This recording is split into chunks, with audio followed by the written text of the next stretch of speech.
Operatives of the police strike force have arrested 8 suspects following receipt of a petition from a law firm on the activities of some hoodlums armed with guns and other dangerous weapons who were in the habit of constantly terrorizing members of Nembe Bassambiri Community in Bayelsa State. The operatives raided the camps of the hoodlums in and around the community on the eve of Saturday, 12th August.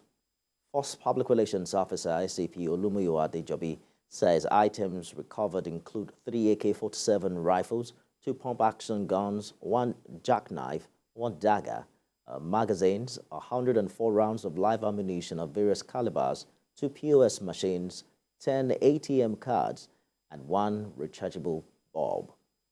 Meanwhile, socio-cultural group The Concerned Citizens of Nembe has commended the Inspector General of Police for his timely intervention in what is fast turning into a communal clash in the Nembe community. They spoke at a press briefing in the wake of shootings in Nembe on Saturday night. Joseph Kunde reports.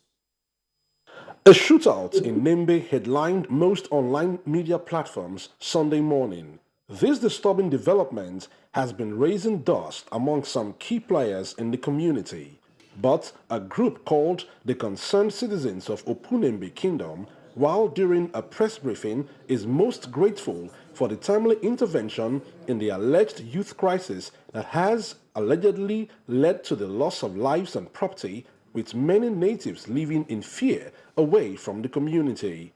They show appreciation for the Inspector General of Police's efforts while calling on the runaway natives to return home to their families. The security agents' action to arrest those hoodlums and cult boys terrorizing our kingdom is further demonstration of its readiness to give justice and desired peace. We therefore urge all well-meaning sons and daughters of Opunembe Bassambiri Community who have deserted the community for fear of danger to go back home and carry out their legitimate activities.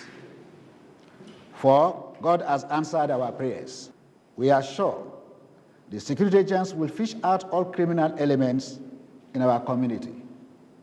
We further plead with the security agents to have permanent occupation of the community until normalcy is sustained.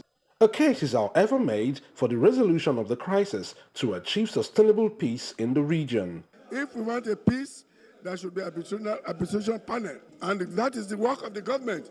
But the government is also keeping quiet about it. Set up a panel and investigate. They will go and tell one section of government is because PDP, because it's big lie. We are mixed up here. Meanwhile, the Bayelsa State Police Command has since issued a statement saying that the detachment of mobile policemen and SWAT operatives from Force Headquarters Abuja carried out the sting operation as some arms and ammunition were recovered. While the investigation is still ongoing, residents of the community have been urged to go about their normal activities. Joseph Kunde, TVC News, Yanagua.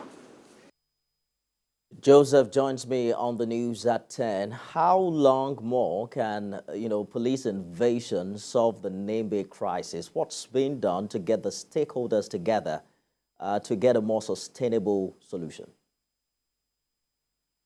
Well, that particular one is something I cannot really tell you because as we speak, I'm very much in Nembe, and for about 4 hours or thereabouts, it has been a spree of shooting.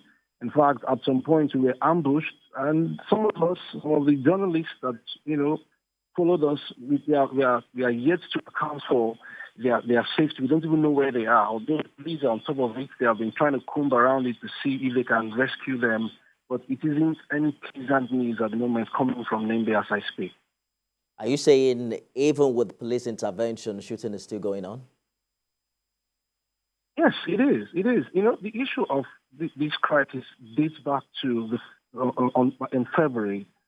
There were some communal issues at the time, and then the then Minister of State Petroleum, got into it. And then when he visited the community, he told them that he would tell the relevant authorities to take care of it. But They were not satisfied with whatever he said. So when it got to July, when he was celebrating his birthday, a faction of some of the residents and the chiefs alongside, they went to celebrate with him. That one now aired some of the youths, and then they said, no, that shouldn't happen. So it has been from one issue to the other. In fact, the number of them that went to see the king, to see the then Minister of State, they had their houses razed down, destroyed. So it was one of those things that even brought us to the community today. We said, okay, let's come see things for ourselves. That was how we ran into these irate youths in an ambush. How's the state government reacting to this development? Initially, the state government, as about yesterday, they brought out a statement saying that it was the move by the police was against the human rights of the people. That was when the police now brought another statement that it wasn't from the state, it was from the first quarters in Abuja, first headquarters in Abuja. And then even as about this afternoon, there was a statement also from Abuja highlighting the number of persons, the arrest that was made and the number of lives that was lost. That was what happened. And then later on today, there was also a development whereby the state House of Assembly had to, they said that they were in support of the fact that the government said that it was against the human rights of the people. So at the point, it was looking like it was the word of the police and the government. Interesting development. Looking forward to more updates for you in the coming hours. Joseph Kunda live for us in Yanagua.